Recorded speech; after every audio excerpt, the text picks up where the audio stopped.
오늘 우리가 불렀던 이 찬양, 나의 가는 길 주님 인도하시네. 그는 보이지 않아도 날 위해 일하시네. 주 나의 인도자 항상 함께 하시네. 사랑과 힘 베푸시며 인도하시네. 그럼 제가 너무나 좋아하는 찬양 중에 하나입니다. 내 길을 인도하시는 그 주님, 그리고 나를 위해서 지금도 일하고 계시는 주님, 그리고 나의 인도자가 되시는 주님, 내가 그 주님의 길을 따라가겠습니다 라는 고백이 담긴 찬양이죠. 그런데 때로 이 찬양을 할 때 우리 마음 가운데 두렵기도 하고 망설여질 때도 있는 것 같아요. 왜냐하면 그분이 나를 인도하시는데 혹시나 나에게 더 중요한 사명을 맡기지 않으실까, 더 험한 길로 인도하지 않으실까라는 생각이 한 번씩 들기도 합니다. 사랑하는 여러분, 여러분들은 여러분들의 삶을 인도하시는 그 주님을 정말 신뢰하면서, 정말 주님이 나의 길을 인도하실 것을 여러분 기대하면서 바라면서 나아가고 계십니까? 여러분 하나님의 그 뜻대로 정말 살고 싶으십니까? 우리가 방금 불렀던 이 찬양처럼 여러분들의 삶의 길을 하나님께서 자신의 하나님의 주권대로 인도해 가시기를 정말 원하십니까? 그 하나님의 길이 어떤 길인지, 그 인도하시는 길이 어떤 길인지 여러분들은 알고 계십니까? 정말 그 길로 인도해 가셔서 그분이 원하시고 이끌어 가시는 그 길로 가고자 하는 마음의 결단과 그런 결심이 있으십니까? 사실 우리는 하나님의 뜻대로 살겠다고 고백을 하고 찬양을 하고 기도하고 고백을 하면서도 하나님의 뜻대로 진짜 될까봐 불안하기도 하죠. 사실 하나님의 뜻을 모른다고 우리가 하지만 그러나 또 대부분의 사람들은 하나님의 뜻이 무엇인지 많이 알고 있습니다. 내가 처한 환경에서 어떤 고백을 해야 되고, 내가 처한 환경에서 어떤 결단을 내려야 되는지, 어떤 결정을 내려야 되는지 대부분의 신앙인들이라면 알고 있어요. 그런데 마음에 안 드는 것이죠. 자기 마음에 드는 뜻이 올 때까지 버티는 겁니다. 그래서 사람들 마음 가운데 불안한 마음이 있는 거죠. 하나님이 나를 성교로 부르시면 어떡하지? 나에게 헌신하라고 하면 어떡하지? 나에게 용서하라고 하면 어떡하지? 나에게 가진 것을 포기하라고 하면 어떡하지? 좋은 직장과 좋은 대우를 포기하라고 하면 어떡하지? 이익이 되는 친구 관계를 끊으라고 하면 어떡하지? 결국 우리는 우리 자신의 욕심과 또한 내 마음 안에는 그 두려움이 하나님의 길이 무엇인지 알면서도 스스로 막고 있는 것인지도 모르겠어요. 그래서 순종할 준비가 되어 있지 않은 사람에게는 하나님께서는 그 길을 보여주지 않으시는 것 같기도 합니다. 오늘 본문에 나오는 요한왕과 이 백성들이 나오는데, 이들은 하나님의 뜻을 따라서 하나님의 명령을 받고 그 말씀대로 하고자 결단을 했던 사람들이었습니다. 이 사람들은 아직 자신들이 어디도 가지 않고 유다 땅에 남아있던 사람들이었습니다. 그래서 그들은 이제 자신들이 어떻게 해야 될지 정해야 되는 그 시기가 왔어요. 바벨론으로 끌려갈지, 아니면 애국으로 도망을 갈지, 아니면 그냥 여기 남아있을지. 그래서 이 전장에서 보면, 예레미야 42장에 보면 이 사람들이 예레미야를 찾아가서 이렇게 이야기합니다. 2절 3절에는 우리의 부탁을 좀 들어주십시오. 우리를 위하여 당신의 하나님 여호와께 기도해 주십시오. 유다 집에 남아있는 이 모든 백성을 위해서 좀 기도해 주십시오. 우리 백성들이 전에는 많이 있었는데 지금 보시는 것처럼 조금밖에 우리 백성들이 얼마 남지 않았습니다. 그러니까 우리가 이제 어디로 가야 될지, 그리고 어떻게 해야 될지 알려달라고 당신의 하나님 여호와께 좀 기도를 해주십시오. 그러면서 5절 6절을 보면 당신의 하나님 여호와께서 당신을 통해서 우리에게 하시는 말씀이라면 우리가 무엇이든지 그대로 따르겠습니다. 그 일에 여호와께서 우리의 참되고 진실하신 증인이 되실 겁니다. 하나님을 증인으로 세우면서 고백하죠. 그 말씀이 좋든지 나쁘든지 우리는 우리 하나님 여호와의 말씀에 순종하겠습니다. 우리는 여호와의 말씀을 받기 위해서 당신을 여호와께 보냅니다. 우리 하나님 여호와께서 하시는 말씀에 순종하면 모든 일이 잘 풀릴 겁니다. 그들이 지금 이렇게 고백을 했어요. 예레미야에게요. 그래서 그들의 요구에 따라서 예레미야는 하나님께 기도해서 응답을 받습니다. 말씀을 받죠.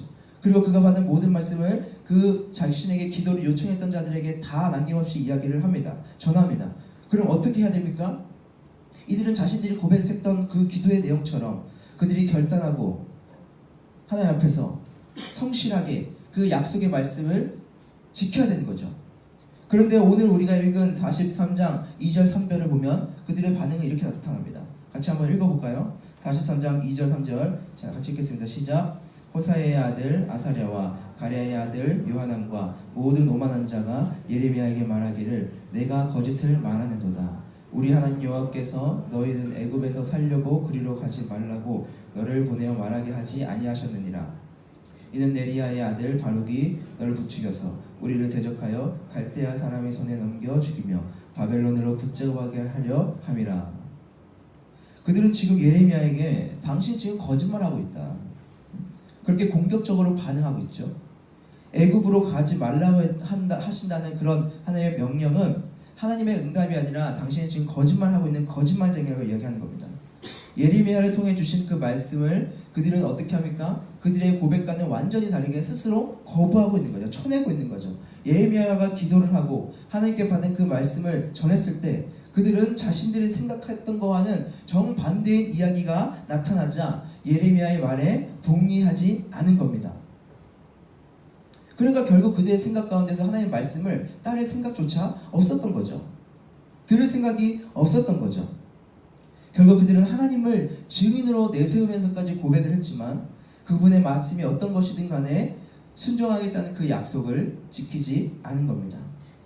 전혀 다른 모습을 보이고 있는 거죠.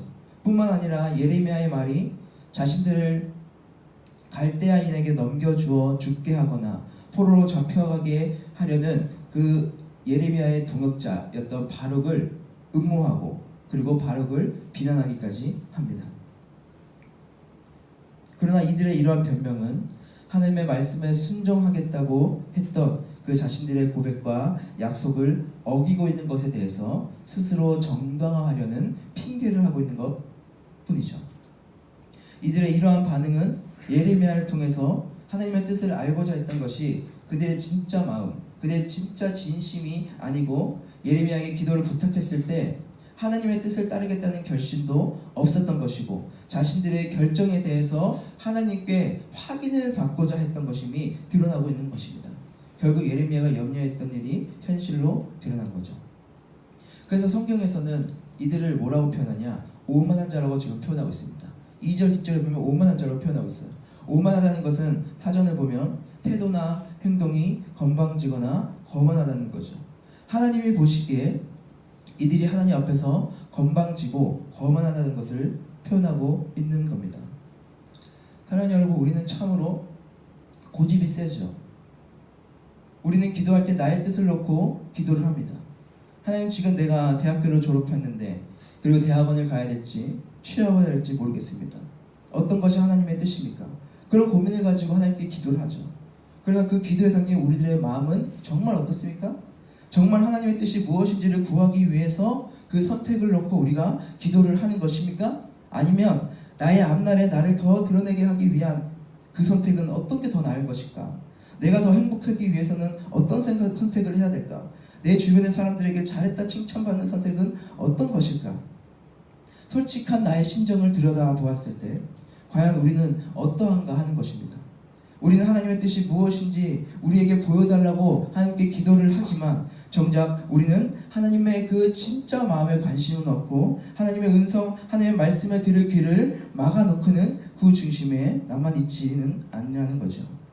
하나님께서 더 어려운 길을 택하라는 부담감을 주시고 내가 생각하는 것과는 다른 사인을 주시는데도 불구하고 내 중심의 판단과 선택을 고집하고 그것을 하나님께 확인받고 싶어하는 우리의 태도가 있지 않은가 말입니다. 여러분들은 어떠십니까? 예수님께서 우리에게 알려주신 그 기도의 표본이었던 주기도문에는 이런 말이 나오죠. 하늘의 뜻이 이루어진 것처럼 땅에서도 이루어지이다. 그 기도의 뜻이 무엇입니까? 기도라는 것은 나의 소망만을 계속해서 올려드리는 것이 아니라 하늘의 뜻, 하나님의 뜻이 이 땅 가운데서 나에게도 이루어지기를 소망하는 것입니다. 결국 기도를 통해서 내가 그 하나님의 뜻을 알아내고 그 뜻 가운데 나의 소망임이 하나님의 뜻과 일치를 이루어가는, 하나님을 이루어가는 것이 기도라는 것이죠. 그 하나님께서는 인격적인 분이시기 때문에 기도를 통해서 자신의 마음을 우리에게 전달하시고 우리는 그 하나님의 음성, 하나님의 우리를 향한 긍휼과 사랑의 마음에 우리가 반응해서 하나님의 뜻에 일치됨을 이루어가고 그것을 소망하면서 주님과 연합하고 주님과 하나됨을 이루어가는 그 삶을 살아낼 수 있도록 구하는 것, 그게 바로 기도라는 것입니다. 요한왕과 백성들이 하나님의 뜻을 알고 싶다고 예레미야에게 간청하며 기도를 부탁했지만 결국 그들은 하나님의 말씀을 기다렸던 것이 아니라 자신들이 생각했던 것을 받고 싶었던 것이죠. 그런 종교 생활을 한 것이죠. 우리가 믿는 하나님, 우리가 믿는 기독교는 그런 것이 아닙니다. 우리가 원하는 대로 모든 것을 이루어주는 하나님도 아닙니다. 우리는 하나님의 말씀에 순종하는 신앙생활을 해야 되는 것이죠. 하나님의 말씀에 귀를 열고 귀를 기울이는 그런 신앙생활을 해야 되는 것이죠. 그 하나님 앞에 순복하며 자복하는 마음으로 나아가기를 하나님께서는 지금도 원하고 계시다는 겁니다.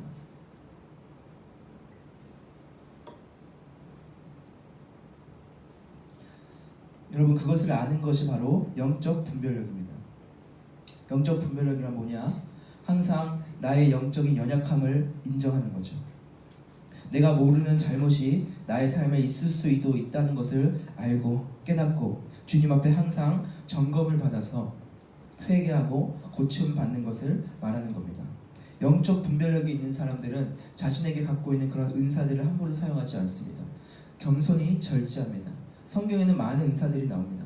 고린도전서에서는 사도로, 선지자로, 교사로, 능력, 병 고치는 은사, 서로 돕는 것, 다스리는 것, 방언을 말하고 있고 지혜의 말씀과 지식의 말씀, 믿음과 영분별과 방언과 통역이 나오고 있고 또한 결혼과 독신에 대한 은사도 이야기하고 있죠. 에베소서에서는 사도와 선지자와 전도자와 목사와 교사가 나오고 로마서에서는 예언과 섬기는 일과 가르치는 일과 건의하는 일과 구제하는 일과 다스리는 일과 긍휼을 베푸는 일과 베드로전서에서는 말하는 은사와 봉사하는 은사까지 여러 가지 많은 은사들을 성경에서는 나열하고 있습니다. 하지만 이런 은사들을 우리가 남용하여서 자신의 영성이 대단한 것처럼 착각할 수 있기 때문에 우리는 그것을 아무 데서나 남발하면 안 되는 것이죠. 나에게 주신 은사를 주님을 위해서만 사용하는 사람이 영적 분별력을 가진 사람이고 성숙한 사람인 것입니다. 영적 분별력이 있는 사람은 나의 연약함이 있다는 것을 알고 함부로 말하지 않죠. 영적 분별력이 있는 사람은 나의 나약함 때문에 누군가 상처를 받을 수 있다는 사실을 알죠. 영적 분별력이 있는 사람은 사람에게 드러내고 사람에게 위로를 받으려고 하는 것이 아니라 하나님께 가져가 그 문제를 해결받으려고 하죠. 영적 분별력이 있는 사람은 나 자신의 권위가 나의 우월함을 나타내는 것이 아니라는 사실을 압니다. 영적 분별력이 있는 사람은 항상 하나님의 뜻이 무엇인지를 알고 나의 뜻을 관철시키는 것이 아니라 나의 모습과 나의 삶을 하나님의 말씀에 비추어 살아가려고 하는 것이죠. 말씀이라고 할지라도 그것을 통해서 사람들을 실족하게 한다면 잠잠해야 할 줄을 알아야 하는 거죠. 자기를 드러내지 않고 교회의 덕이 되도록 겸손하게 영적 은사를 사용하려면 이런 영적 분별력을 가지고 자기의 영적 상태를 잘 파악해야 된다는 것입니다. 오늘 우리가 봤던 이 이스라엘 백성과 요한은 전혀 영적 분별력이 없었던 사람이죠. 그리고 오히려 그들은 하나님의 말씀을 전하는 그를 공격하는 반응을 했던 것입니다. 여러분, 그러면 우리가 영적 분별력을 가지기 위해서 우리에게 필요한 것은 무엇일까? 한옥 목사님이 쓰신 하나님이 내시는 길이라는 책에서는 영적 분별력을 가지기 위한 태도로 세 가지를 이야기합니다. 첫 번째 태도는 말씀의 사람이 되라는 거죠. 말씀 앞에 서고 그 말씀이 나를 움직이게 하고 나를 이끌어가는 삶, 말씀의 사람이 되어야 된다는 겁니다. 둘째는 기도의 사람이 되어야 한다고 하죠. 하나님께 묻고 또 하나님의 뜻을 구하고 그리고 그 뜻이 나의 뜻이 되는 그것을 소망하는 사람, 그 기도하는 사람이 되어야 한다는 겁니다. 그리고 세 번째는 좋은 공동체가 있어야 된다고 말합니다. 좋은 영적인 멘토, 좋은 믿음의 친구들, 좋은 인격을 가진 목자가 있는 그런 공동체, 그것을 통해서 내가 알지 못하는 객관적 차원에서의 하나님의 사람의 지혜를 잘 조합하고 조화해서 결정을 내리는 습관을 우리가 계속 기른다면 말씀과 기도와 좋은 영적 공동체와의 교제를 통해서 그런 영적인 분별력을 쌓아갈 수 있다는 겁니다. 이러한 영적 분별력이 없었던 요한안과 이스라엘 백성들은 결국 여호와 하나님의 말씀을 등지게 되었고 자신들의 뜻에 따라서 애굽으로 내려가게 되죠. 그러나 결국 오늘 우리가 읽은 예레미야 43장 그 뒷절 8절에서 13절에 나오는 모습은 어떤 겁니까? 하나님께서 결국 바벨론을 들어서 이 애굽을 치시죠. 죽일 자를 죽이시고 사로잡을 자를 사로잡고 칼로 칠 자를 칼로 치십니다. 애굽의 신당들을 다 불사르십니다. 그들은 애굽으로 도망가면 자신들이 살 줄 알았어요. 자신들의 생각대로 그것을 선택하면 애굽은 바벨론을 당연히 이길 수 있는 막강한 그런 그들에게는 그런 나라였습니다. 그래서 그들은 애굽을 선택해서 자신들의 생각대로 선택해서 갔죠. 그러나 애굽은 그들을 지켜줄 수 없었던 것입니다. 하나님의 말씀을 거역하고 오히려 예레미야를 거짓말쟁이로 만들고 예레미야의 동역자였던 바룩도 똑같이 대하면서 하나님의 말씀을 거역한 그들을 하나님께서는 심판하신 것이죠. 여러분, 우리가 왜 영적 분별력을 회복해야 되는 것입니까? 하나님의 심판의 칼에서 피하기 위한 것이고 또 하나님의 말씀에 순종하기 위한 겁니다. 나보다 나를 더 잘 아시는 그 주님, 내 미래는 아무것도 보이지 않지만 우리 앞날은 나는 알 수 없지만 그러나 내가 그 주님을 신뢰하고 그 주님을 붙들고 나갈 때 주님께서 온전한 길로 인도하실 것이라는 그 믿음과 회복과 신뢰, 내 생각과 내 마음과 내 결정들을 내려놓고 하나님의 말씀에 비추어서 그것들을 내가 바라봤을 때에 이것이 하나님의 뜻이구나라는 것을 내가 결단하고 그것을 내 행동과 내 삶에 적용하며 실천하며 나아갔을 때에 하나님께서는 우리를 통해서 그 주님의 일들을 이루어 가시는 겁니다. 여러분들을 통해서 하나님을 사랑하는 자 곧 그 뜻대로 부르심을 입은 자들에게 모든 것이 합력하여 선을 이루시는 역사를 이루어 가신다는 것이죠. 나의 달려갈 길과 주 예수께 받은 사명을 감당할 수 있는 그 유일한 길이 바로 이것이라는 겁니다. 이 일을 위해서 주님께서는 끊임없이 우리에게 말씀하고 계시는 거죠. 사랑하는 여러분, 우리 영적 분별력을 회복하여서 하나님 여호와의 말씀에 귀 기울이는 삶을 살길 바랍니다. 나의 말만 하는 것이 아니라 하나님의 음성을 듣지 못해서 나의 것만을 계속해서 이야기하고 있는 것이 아니라 나의 뜻은 있지만 그 가운데서 하나님께서 나에게 주시는 마음이 무엇인지에 우리가 민감하게 반응하고 그것이 비록 내가 볼 때에 나의 기준과는 다르고 또 나의 투정 때문에 또 나의 희망과는 다른 마음을 하나님께서 주신다 할지라도 겸손함으로 그 말씀에 반응하며 그 길을 묵묵히 나아가는 여러분들이 되기를 주님의 이름으로 소망합니다. 한 가지 말씀드리고 마치도록 하겠습니다. 난 아내가 좋아라는 책을 쓰신 김정영 목사님이라는 분이 계십니다. 이분은 가난하고 외모도 볼품없었지만 사모님을 만나서 평생 함께하기로 합니다. 결혼 후에 그들은 가난한 그런 시절을 여전히 보냈지만 하나님께 감사했고 주변의 지인들을 보살피고 품어주며 행복하게 살아갑니다. 그리고 아기도 태어납니다. 첫째가 태어나고 둘째가 태어나고 셋째가 태어났죠. 셋째가 태어난 이후에 태어나고 나서 이틀이 지나고 김병현 목사님께서 수예배를 이제 인도하시고 예배를 마치시고 나오는 길에 휴대폰을 켜는 순간 아주 충격적인 소식을 듣게 됩니다. 너무나도 잘 웃고 너무나도 다정했던 그 아내가 뇌경색으로 쓰러졌다는 소식이죠. 그리고 그의 아내는 식물인간이 됩니다. 이제 아내는 아무것도 하지 못하고 숨만 쉬고 침대에만 계속 평생 동안 누워 있어야만 하는 것이죠. 갓난 아기를 만지지도 앉지도 못해요. 목사님은 이런 아내를 두고 목회하기도 바쁜데 자녀 셋을 키워내야 했고 병간호까지 해야 했습니다. 그 아내의 매일같이 기저귀를 갈아야 했고 냄새나는 오물을 받아내야 했습니다. 말은 하지 못하는데 계속 가래 끓는 소리를 들어야만 했습니다. 그 가래 끓는 소리가 나면 가래를 제거해 주어야만 숨을 쉴 수 있기 때문입니다. 그러면서도 나오는 그 가래의 냄새가 너무나 힘들게 했죠. 씻지도 못하는 환자 냄새가 역겹다는 표현도 그 책에는 하고 있습니다. 언제는 사모님의 다리에 찜질팩을 올려놓고 피곤한 나머지 잠시 눈을 붙이셨는데 그 찜질팩이 불량이 와서 그만 한쪽 다리에 화상을 입게 되었습니다. 그리고 결국 그 다리까지 절단해야 했습니다. 또 계속 누워있어서 심한 욕창에도 걸리기도 했습니다. 그러면서 점점 병간호에 지쳐가신 것이죠. 그리고 그 가운데서도 남자로서 가지고 있는 그런 여러 가지 성적인 욕구들 또한 그를 괴롭히기 시작했습니다. 그러나 이러한 일들을 또한 겪어내면서 목사님께서 그 책에 풀어낸 이야기들은 값싼 위로나 어떤 권위적인 메시지가 아니라 너무나 인간적이고 이렇게까지 이야기를 할 필요가 있을까 정도로 정말로 솔직하게 고백을 합니다. 그냥 생각만 해도 그때가 너무나 힘들지만 그래도 난 괜찮아, 견뎌낼 수 있어, 이러한 위로의 말들이 아니라 모든 것을 체념한 듯한 그런 감사가 아니라 정말 끔찍해. 정말 힘들고 너무나 죽을 것 같아. 지긋지긋해. 너무나 아파. 너무나 힘들어. 우라가 치밀어 올라. 그렇게 마구 표현을 하고 있어요.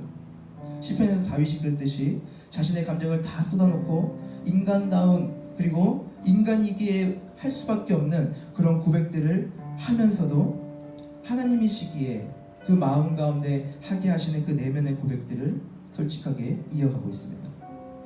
목사님의 상황에서는 아무런 변화가 없지만 여전히 그 아내는 아프고 침상에 누워있지만 여전히 가래를 끓는 소리를 내고 있지만 그 아내를 만드신 분도 전능하신 하나님이라는 고백을 하고 너무나 외롭고 힘들지만 아내를 향한 거룩한 사랑을 이어가겠다는 다짐을 하고 또 다짐을 하고 큰 벽과 같은 재정의 어려움이 앞을 가로막고 있지만 하나님은 언제나 채우신다고 고백을 하며 죽음이 언제나 두려워져 있는 그런 작은 공간에서도 그 새 아이가 언제나 하나님의 생명력으로 자라나게 하신다는 고백을 합니다.